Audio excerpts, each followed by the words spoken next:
Assalamualaikum warahmatullahi wabarakatuh. Perkenalkan, nama saya Nur Afia Lutfiana dari kelompok 11. Di sini kami akan mempresentasikan tentang studi kasus psikologi perkembangan yang berjudul Tekanan Batin Saat Hamil Mempengaruhi Perkembangan Otak Janin.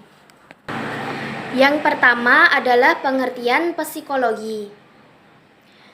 Bahwa psikologi adalah suatu ilmu pengetahuan yang meneliti dan mengkaji proses perilaku dan mental seseorang. Proses penelitian tersebut bersifat kualitatif dan kuantitatif.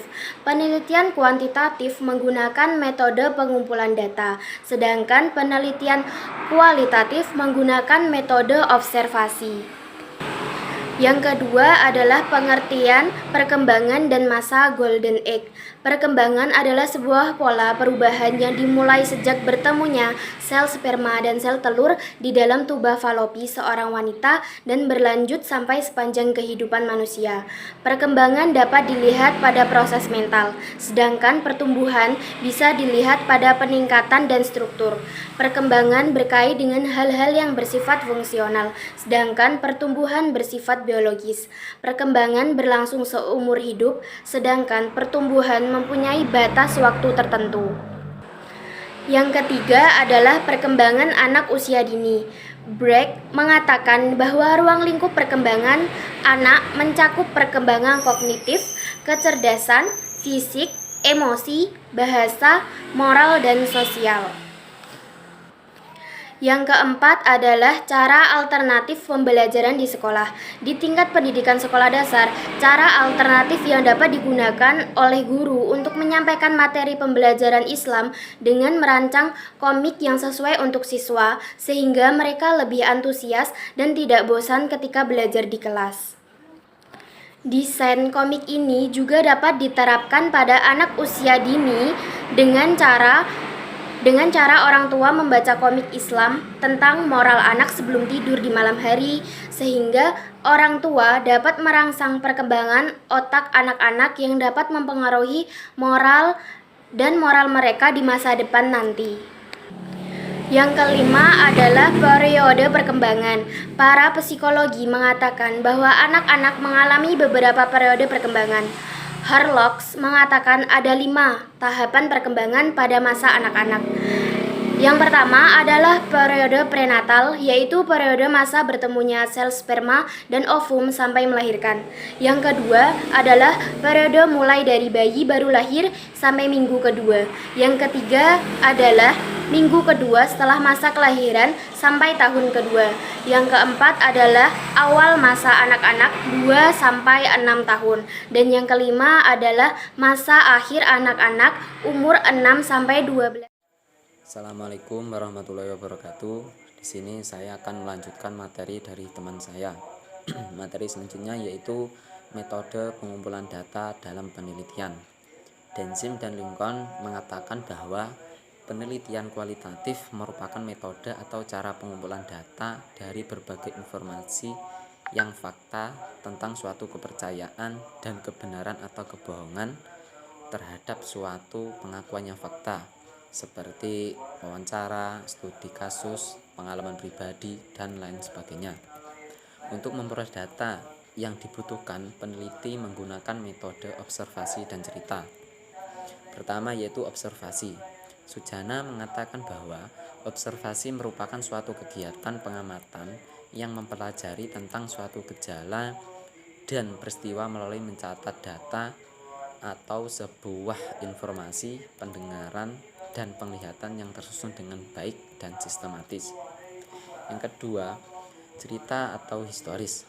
Peneliti menggunakan metode historis dari sumber data yang terpercaya, yaitu sumber data primer yang diperoleh dari cerita nenek KA itu sendiri. Cerita dari nenek anak yang bersangkutan tersebut, peneliti catat semua informasinya, kemudian disusun dengan baik dan benar tanpa ada tambahan, pengurangan, dan rekayasa informasi yang didapat. Dalam penelitian ini, peneliti berperan sebagai pelaksana kegiatan untuk mendapatkan suatu informasi yang mengenai masalah-masalah yang terjadi, interaksi yang terjadi, dan upaya mengatasi permasalahan yang terjadi pada anak yang berinisial KA. Observasi ini dilakukan dengan meneliti aspek non-fisik yang mencakup kehidupan sehari-hari KA di rumah. Bismillahirrahmanirrahim. Assalamualaikum warahmatullahi wabarakatuh. Saya Mu'arisan Rufia dari kelompok 11 akan melanjutkan penjelasan dari kelompok saya, yaitu metode cerita. Metode cerita ini diambil penulis dari sebuah sumber yang terpercaya, yaitu seorang narasumber dari keluarga korban bencana lumpur Lapindo yang berinisial KA, yang mana semua informasinya diambil secara lengkap dan ditulis oleh peneliti yang kemudian ditulis dengan baik dan disusun dengan baik tanpa adanya tambahan. Cerita tersebut adalah sebagai berikut.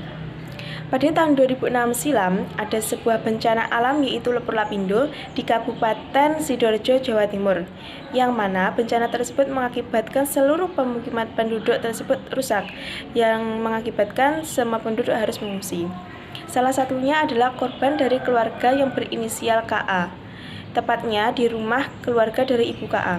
Di rumah keluarga tersebut hancur sehingga mereka harus melakukan pengungsian, dan jalan satu-satunya mereka harus mengungsi di rumah mertua. Di rumah dari mertua tersebut menyebutnya dengan baik. Awalnya mereka hidup berdampingan dengan mertua. Namun seiring berjalannya waktu, keluarga dari bapaknya KA tersebut merasa keberatan jika mereka harus hidup berdampingan bersama. Yang hal tersebut diketahui oleh ibu dari KA yang sedang mengandung KA, dan hal tersebut tidak diceritakan kepada ibu kandungnya dari ibunya KA atau neneknya KA, sehingga secara lama-kelamaan ibunya KA tersebut mengalami tekanan batin yang akhirnya menyebabkan dampak pada janinnya. Dan pada 9 bulan setelahnya, setelah ibunya melahirkan KA di sebuah rumah sakit, KA tersebut lahir secara normal dan tidak ada kekurangan. Dan setelah melahirkan tersebut, ibunya KA tersebut meminta untuk pindah dari rumah mertuanya tersebut, dan akhirnya mereka pindah rumah untuk membeli rumah di sebuah perumahan. Setelah itu mereka hidup bahagia tanpa adanya tekanan mental.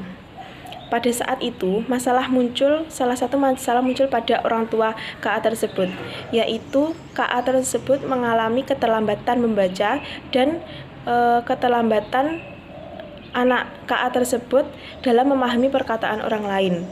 Dan hal tersebut terjadi karena ibunya tersebut mengalami tekanan mental ketika ibunya KA tersebut dalam proses kehamilan, sehingga mengakibatkan keterlambatan pada otak KA. Semua itu berakibat pada mental anak tersebut, yaitu KA. Jadi kesimpulannya, keterlambatan perkembangan anak tersebut disebabkan oleh beberapa faktor. Faktor-faktor tersebut adalah: 1. Masalah yang dihadapi oleh calon ibu saat proses kehamilan berlangsung.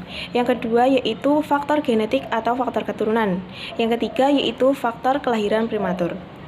Kualitas anak dapat dilihat dari tumbuh dan berkembangnya seorang anak tersebut.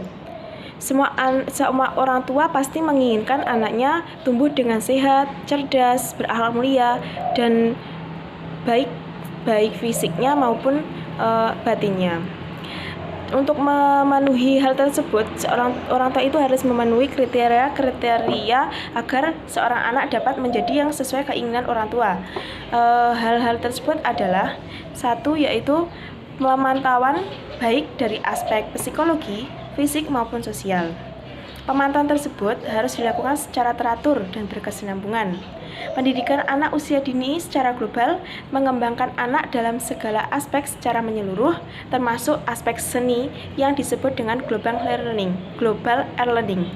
Dari segi fisik pun anak juga terlihat mengalami perkembangan yang besar dan sangat luar biasa, seperti halnya yaitu pertumbuhan organ tubuh dan pertumbuhan organ-organ sel otak maupun sistem-sistem lainnya. Sekian dari saya, apabila ada kurang lebihnya saya mohon maaf. Akhiran, wassalamualaikum warahmatullahi wabarakatuh.